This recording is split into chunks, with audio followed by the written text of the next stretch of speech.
Hello and welcome to Dragnet Live from OTRGold.com. I'm your host, Austin Bach. Thank you for being here. Hope everyone's having a great Wednesday so far.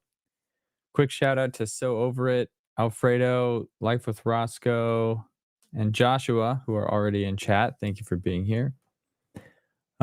Today we're going to be listening to episode 114 of Dragnet. The title is The Big Winchester. If this is your first stream, we are here every Monday, Wednesday, and Friday at 9 a.m. Pacific, listening to one episode of Dragnet until we have listened to all 310 episodes currently available. Today's episode originally aired August 16th, 1951, and since the last broadcast of Dragnet, the first televised baseball game was broadcast on WCBS in New York City and featured the Boston Braves and the Brooklyn Dodgers. And in that game, the Braves beat the Dodgers 8-1. Let's see if we have anything else happening here this week. A Place in the Sun, a film featuring Montgomery Clift, Elizabeth Taylor, and Shelley Winters, premiered in Los Angeles. Went on to win 6 Academy Awards, including Best Director in 1952. And checking birthdays really quick here. None that I'm seeing right now. I also today linked to this page in the comments or in the video description if you want to follow along with me and share something that I've missed. But I'm kind of scanning it right now. I think that's about it. So cool. With that, let me share my screen and we'll get today's episode started.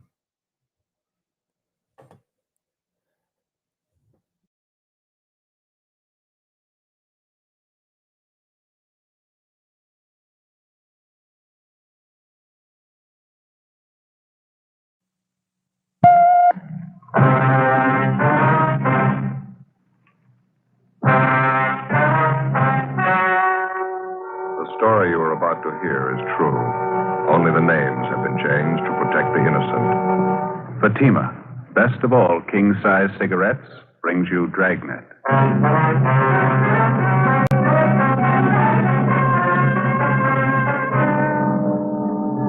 You're a detective sergeant. You're assigned the homicide detail.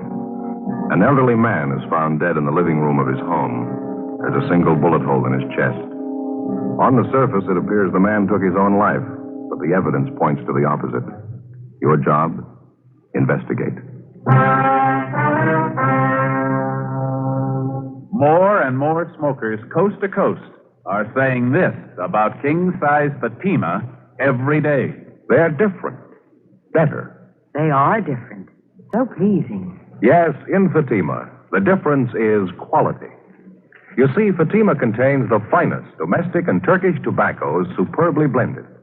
And Fatima is extra mild, with a much different, much better flavor and aroma. Compare Fatima with any other king-size cigarette. You'll find Fatima gives you all the advantages of extra length, plus Fatima quality, which no other king-size cigarette has. Yes, in Fatima, the difference is quality.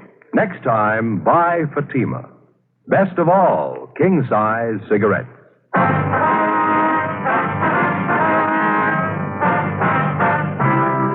Dragnet, the documented drama of an actual crime. For the next 30 minutes, in cooperation with the Los Angeles Police Department, you will travel step by step on the side of the law through an actual case transcribed from official police files.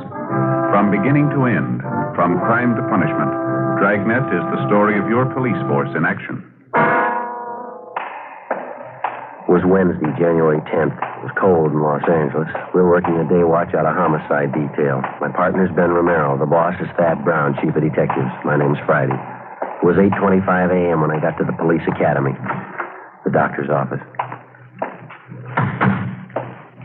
Morning. Morning. Can I help you? I'm checking in for my annual physical. Oh, okay. All right. Let's see here. Name? Joe Friday. Let's see. Friday, just like the day in the week? Yeah, that's right. Friday. Can't seem to find it. You sure you were notified? Yeah, the teletype was posted in the office a couple of days ago. Annual physical exams. My name was right near the top of the list. Friday. Oh, yeah. Yeah, here you are. Joseph Friday. That's it, yeah. Well, all right, Friday, let's get your name down here. Okay. Age? 34. Where you work? Central homicide. Serial number? 2288. 2288. Okay, Friday, you want to step this way? All right. Slip off your shoes, your coat, and shirt. Okay. Well, they keeping you busy? Oh, pretty busy, yeah. 4,500 men in the department. Everyone has to have an annual physical. Mm-hmm. Better get you weighed and send you along inside. Doc's probably ready for you by now. Okay. Over here. Oh, never fails. Dr. Vance's office. Who's that? Just a minute. It's for you, Friday, your office. Oh, thank you. Friday talking. This is Ben, Joe. You about through over there? No, not quite. I haven't seen Doc Vance yet. What's the matter? Dead body called out by Westlake Park. Radio car's out there now. No one else in homicide to handle it? Not right now. They're pretty busy. Now, you should coming back to the office. Why don't you meet me out there? It's 932 Old Laurel Lane. All right, just a minute. Have that pad, Doc. Thank you. 9320 Laurel. I got it. What's the story? Old man was found dead in his living room, bullet hole in his chest. Hmm? Man in the radio car said at first it looked like the old man had killed himself. They're not so sure now. How do you mean? They think he had some help.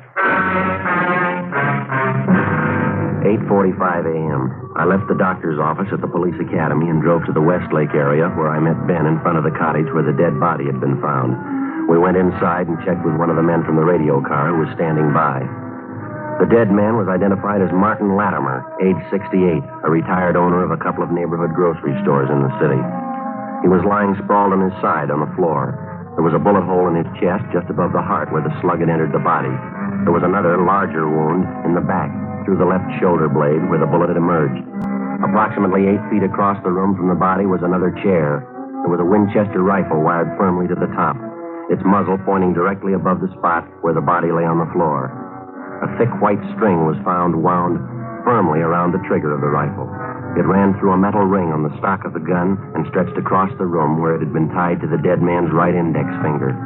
At first glance, it seemed like an obvious suicide arrangement. Officer Harkness, one of the men in the radio car who had answered the call, took exception. I know, Sergeant. Maybe I'm all wet. Just doesn't gel right for me. Who discovered the body, Harkness? Next door neighbor, Mrs. Donworth. My partner's with her now.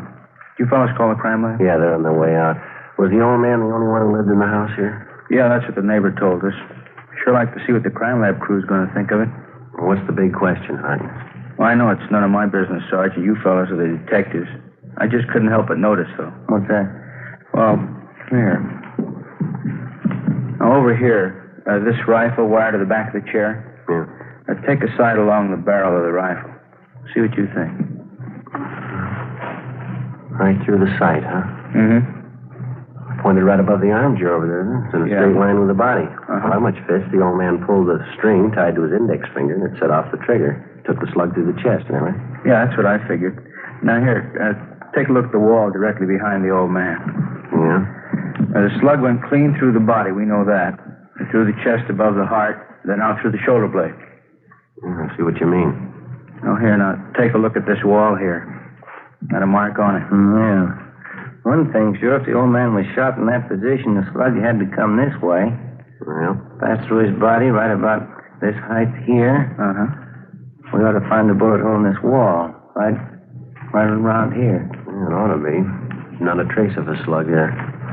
Not much chance it could have been deflected, do you think? Well, that's what I thought. It's a 30-30 Winchester, enough power to go through a couple of plaster walls.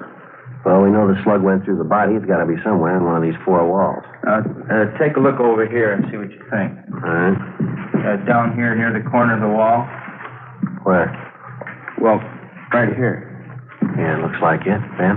Something's out of kilter. The rifle never could have thrown the slug this far down on the wall. Not the way it's wired to the chair there. And besides that, it's way out of line. At least 4 feet, the way I figured here. Well, I know it's none of my business, Sergeant. I couldn't help but notice it, though. You want me to stand by outside? Yeah, okay, if you will. Would you mind checking with your partner? See if we can have that neighbor lady brought over for questioning, would you? Right, I'll check with him now. Thank you. Sure. I'm going to take another look at that rifle. Well, it sure doesn't add up too well, does it?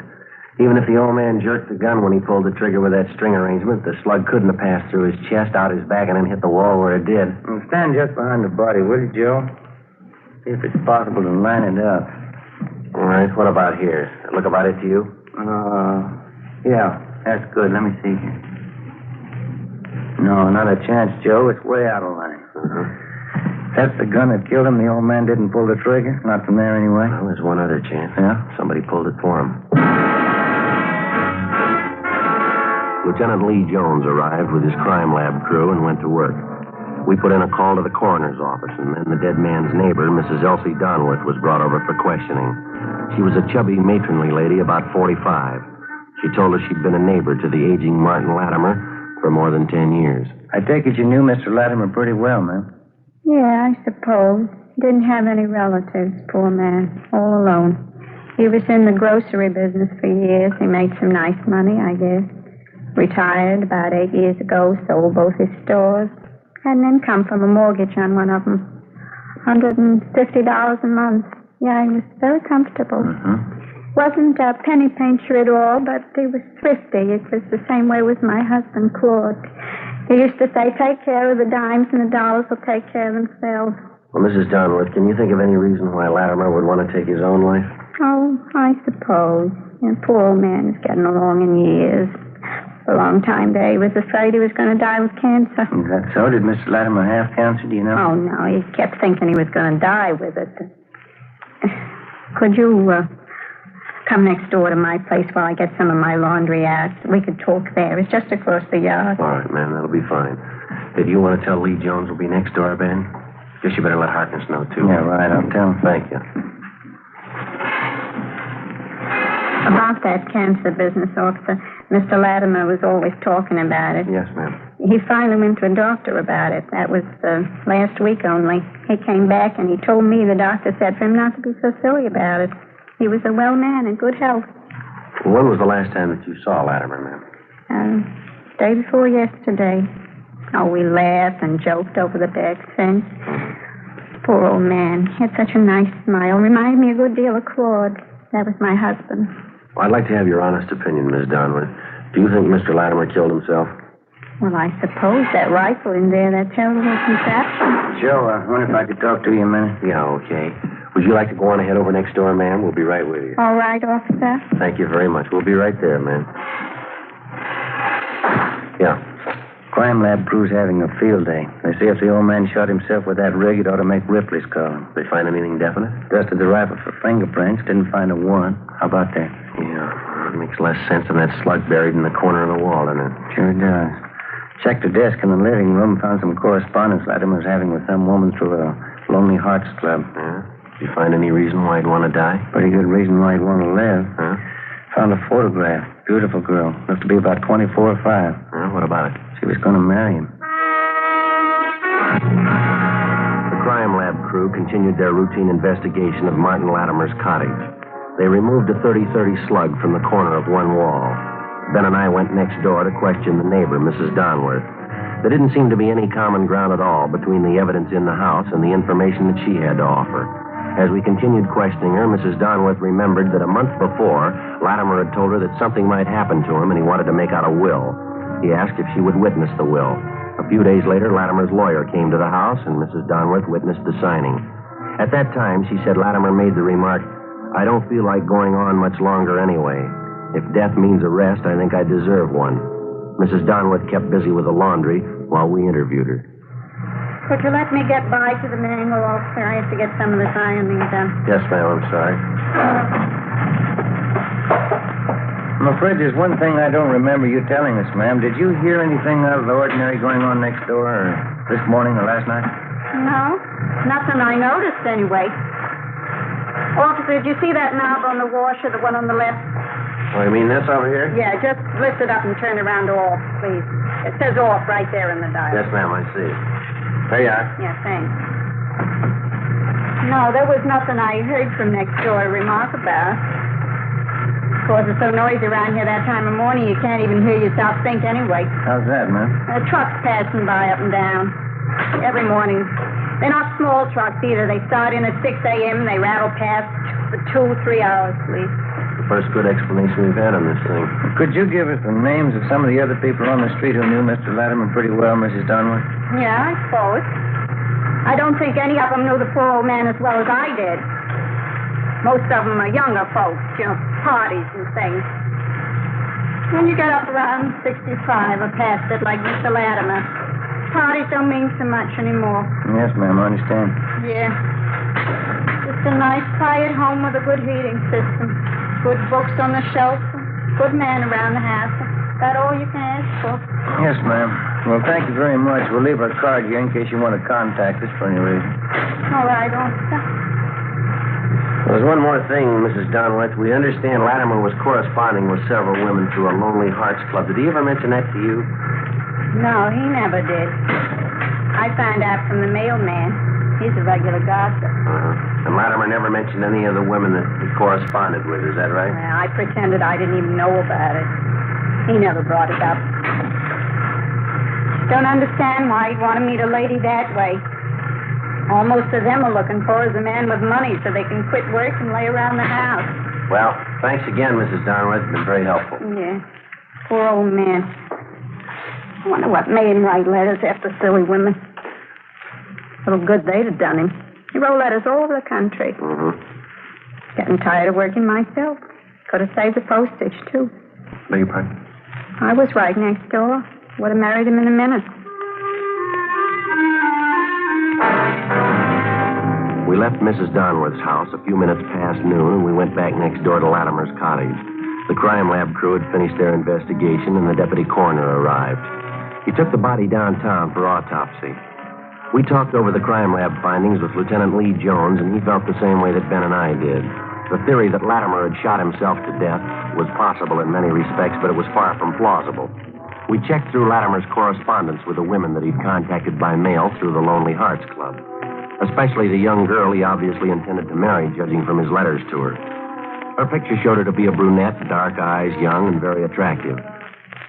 The inscription at the bottom read, "With love, Catherine." There was no return address on either the photo or the letter.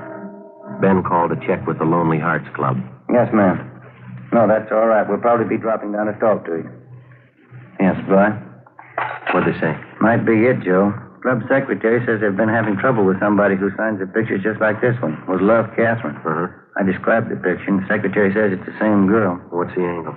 The girl doesn't belong to the club, but somehow she got a list of the members and their addresses. She writes to them, usually old men, gets them set for marriage, and they send for her. Her letters come from the east, from different cities. She writes and asks for train fare out here. The men send her the money for clothes and train fare, and that's the last of it. She's gone. Oh, it adds up, all right. Now, this one letter here. This one. I hate to ask you, dear, but if you could send me the traveling money and just a little extra for some clothes, I will take the first train and be with you in a week to become your wife, awaiting that precious moment and so on. Kind of pours it on thick. What's the date on this? Let's see. December 30th. It's 12 days ago. What do you think? That's possible. She could have showed up, tried to grab all the old man's money she could find. Maybe he caught her at it. She killed him, rigged up this phony setup to make it look like Latimer shot himself, huh? And to hold more water if we could find out she really came here.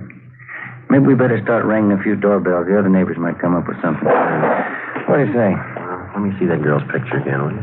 Yeah, here you go. No photographer's name. Now, look in the back here, Ben. Yeah? No, down here in the corner. Right in the corner of the picture mounting. Oh, yeah. XXX6Y3. Must be some kind of manufacturer's marking. Photography supply. Guess it stands for the type of paper, huh? You know anything about the photo business? No, I don't. Neither do I. Let's find somebody who does, huh? Before we drove back to the office, Ben and I covered the rest of the neighborhood and talked to everybody who knew the dead man, Martin Latimer, even remotely. They told us nothing that we didn't already know. There'd been no strangers seen visiting the old man.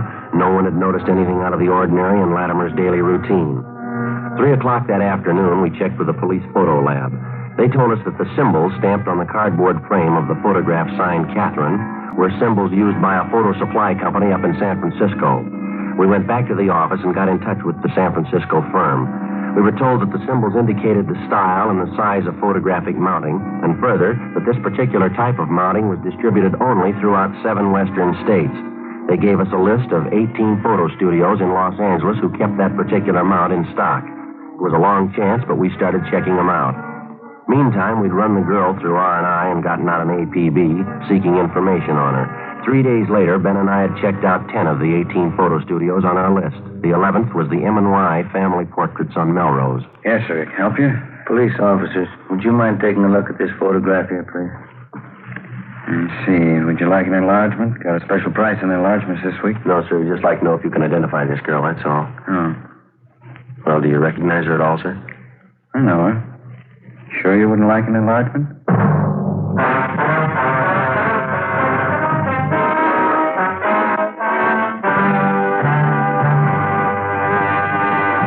You're in a cruiser car of a Metropolitan Police Department. You receive a routine radio call.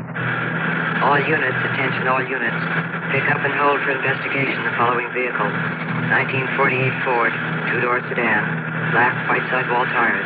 There are many cars that fit this description. You listen for more facts. This car will have extensive damage to right front end. License number 9 Robert 9 707. In the 7 column, 9 Robert 9 707. KMA 367. Now you can pin it down to one. It's the same with cigarettes. There are many king-size brands to choose from. But when you know all the facts, you'll make your choice Fatima. Here are those facts. Fatimas are the same in length and circumference as any other king-size cigarette. 85 millimeters long, 1 1/64 inches around. And Fatima filters the smoke exactly the same long distance. But in Fatima, the difference is quality. Fatima gives you extra mildness, a much different, much better flavor and aroma. Remember, Fatima gives long cigarette smokers all the advantages of extra length, plus Fatima quality, which no other king-size cigarette has. Next time, insist on the best. Buy Fatima, best of all king-size cigarettes.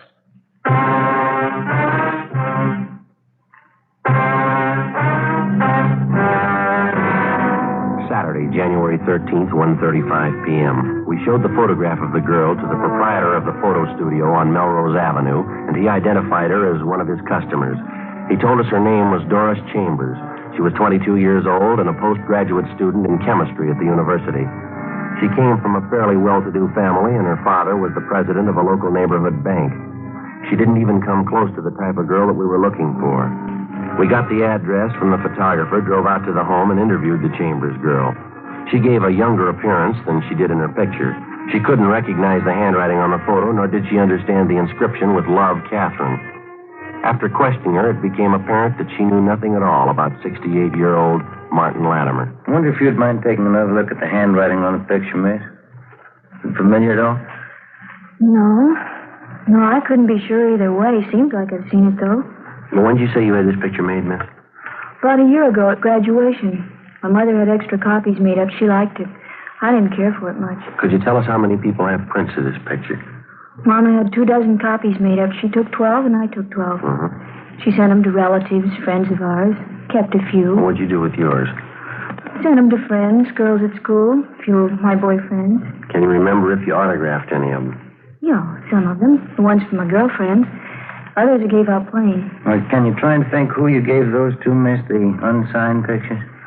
One went to Carl, I know that. And Ray, and Fred, and Don, and Warren. I think that's it. Wonder if we could have their full names and addresses, please. Yes, all right. I don't know what I'm saving all this junk for. Old letters. Could I see that picture, please? Yeah, here you are. Look, it's the same writing. I thought I'd seen it before. Huh? This old letter from Warren. See the writing? Doesn't it look the same to you? Looks close, Joe. Yeah, we'll have Don Meyer on handwriting check it over. Who is this Warren, Miss Chambers? Warren White. Here's his address right here. Yeah, I'll copy it, Joe. Fine. Warren and I went to college together. We were engaged to be married for a while, then I broke it off. I see. Warren's a serious boy. He was very thorough. Perfectionist. You know, Sergeant? Never does things halfway. That's so? Never known Warren to do anything in his life halfway, not once. Well, he's going to have a perfect record if that handwriting matches. What can they do to him? I don't know, but they won't do it halfway. 2:55 p.m. We left the home of Doris Chambers and drove down Beverly Boulevard to 743 North Clairwood Avenue, an apartment house where the suspect was supposed to be living. We talked to the manager, and he told us that Warren White had moved without giving notice 3 days before, on January 10th, the same day 68-year-old Martin Latimer was found dead in his home. We got on the phone, talked to Doris Chambers again, and she gave us a lead on Warren White's married sister.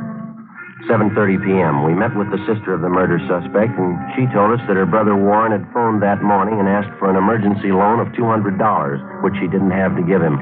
The sister gave us White's new address, and we checked it out. It was one of those run-down, futuristic-style apartment houses built in the mid-'30s. It was on a narrow road high above Sunset Boulevard, overlooking most of Hollywood. White wasn't in, and the manager said he wasn't expected back till early the next morning. We had the manager let us in White's apartment. We waited. Midnight. 1 a.m. No sign of the suspect. No denying it. It's sure a beautiful view from here. It's the best in town. Be nice for single fellows up here, wouldn't it? Wouldn't work with the family, though. How about you, Joe? Why don't you get your mother looking around up here? It'd be a beautiful place for the two of you. No, I don't think Ma'd ever leave the house. She's been there for 40 years. I guess she'll stay there till she dies. Would be nice up here, though, wouldn't it? What a view, huh? Mm-hmm. Why don't you try talking her into it? You got nothing to lose. I might do that. Why don't you slide up one of the windows? It's getting a little stuffy in here. Yeah.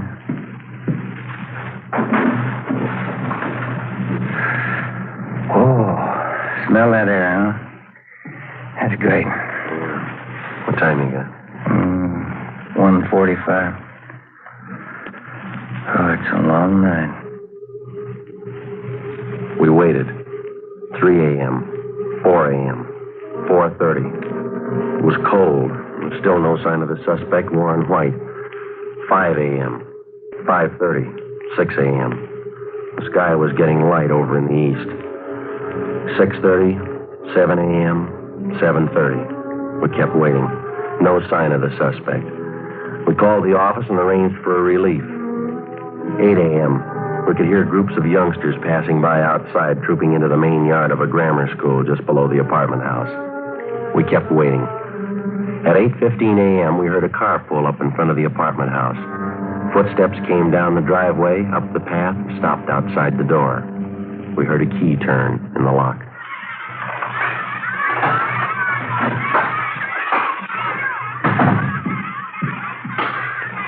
What is this? What do you want? You Warren White? Yes. Police officers got some questions we'd like to ask you. It's all right, officers. Why don't you sit down? I'm not going to give you any trouble. Huh? I killed him. Maybe I'll never know why, but I killed him. You want to tell us about it? You must have had a reason for it, rigging it for a suicide. Do you have anything against him? I hardly even knew him. He used that picture of Doris to fool. Made some good money doing it. I needed it. You willing to give us a statement about the whole thing? I haven't anything to hide, officer. The minute I killed him, I knew it was all over. Right there in that 1 minute. I knew you'd come and find me somehow. I didn't know when, but you'd come and find me. Well, okay, Ben. We better head downtown. Yeah. What? It's a great sound, isn't it? What's that? The schoolyard. Yeah. The kids. Got a great sound to it.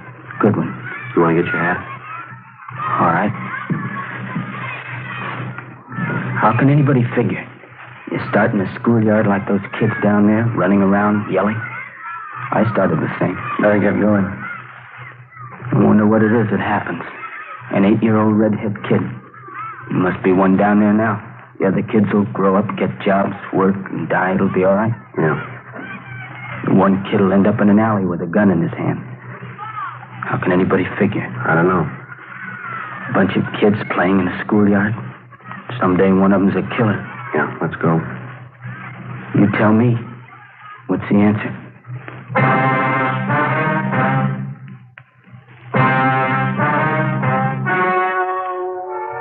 The story you have just heard was true. Only the names were changed to protect the innocent. On April 2nd, trial was held in Superior Court, Department 88, City and County of Los Angeles, State of California. In a moment, the results of that trial. And now, here is our star, Jack Webb. Thank you. Friends, it's come to my attention that some people have a misunderstanding about the cost of Fatimas. Well, I'd sure like to straighten that out for you right now.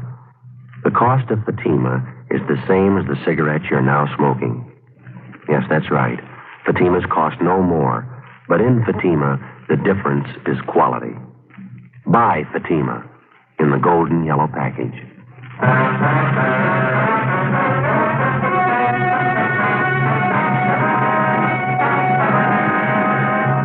Warren Thomas White was tried and convicted of murder in the first degree. He received a sentence of life imprisonment. He is still serving his term in the state penitentiary, Folsom, California. Ladies and gentlemen, to build our strength against aggression, we've got to equip our armed forces with weapons of war and at the same time produce plenty of civilian goods so that we can keep prices down. Remember, the better we produce, the stronger we grow.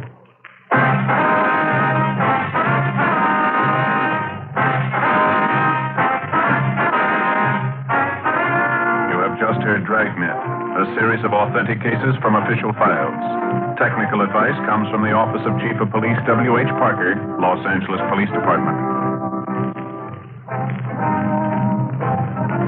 Fatima, best of all, king-size cigarettes, has brought you Dragnet, transcribed from Los Angeles.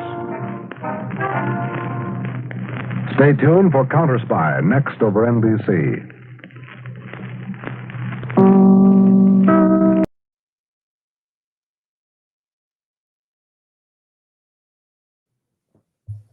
All right, I hope everybody enjoyed that episode. I like this comment by Alfredo. Pretty intricate murder for lack of motivation. Yeah, it seems kind of crazy. A few quick things. So we were talking about, Ryan commented on my sign back here. This is a embossed like porcelain sign, and I was looking for, hang on, not that Mary. I don't understand what this is. I missed a comment. Sorry. But I get distracted easily as I'm seeing the comments go by. But the question was about this. I bought it from a sign company called Andy Rooney, A-N-D-E, not A-N-D-Y, which is a famous journalist. But AndyRooney.com. Their site is down. But in the meantime, like trying to find a good link to share with everybody, I came across something else. Let me share my screen and I'll show you. I might add it and fill this space right next to it, or right below Bigfoot over here. I'm going to put this, but I have to place this in time here. And before I share it, let me just see this. If today is truly National Hat Day, let me highlight this comment before I reply to it. If today is truly National Hat Day, it's funny. It's the one day I'm not wearing a hat. I wear it all the other times, but on National Hat Day, apparently I forgot. Okay. Share my screen. Don't get distracted.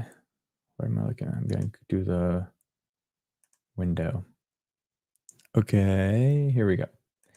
So I went looking for Andy Rooney signs on Etsy, and the first thing I popped up, because I couldn't find it on their own website, so I was looking for the railroad sign. But look at this. Look at this beauty right here. It's a Reese's peanut butter cup. I love the signs that are embossed like that, so they have a little bit of they're not just flat, and they have this nice porcelain finish on it. And this thing looks like it's from the right period, like 1940s, 1950s. So I went and did a quick search. I said, when were peanut butter cups created? According to Bing, it's 1928. But then the original packaging, original wrapper, if I go here, doesn't look like the one in that picture. Like this looks to me like a 1928 thing. So now I'm trying to figure out when this other wrapper came on the scene. I'm still thinking it's probably 1950s, but that's what I'm doing sometimes as someone makes a comment, I start going down a rabbit hole of like, wow. So if you see this pop up on my wall, you'll know where it came. Hey, I'm not here at all. Let me do this. Now we can surf the web together. What's the best view for this?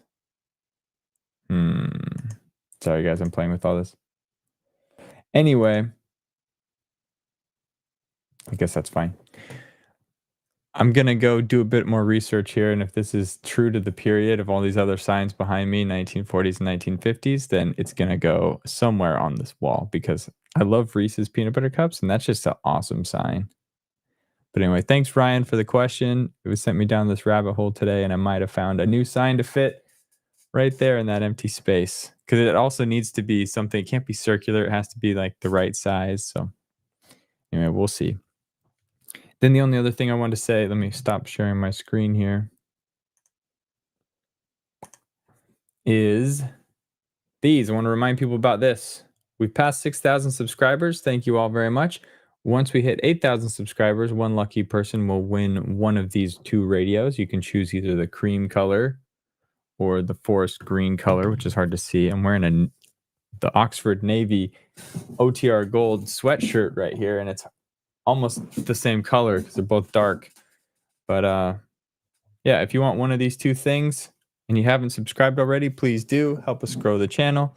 Also, if you have subscribed and you've enjoyed today's episode, please click like so that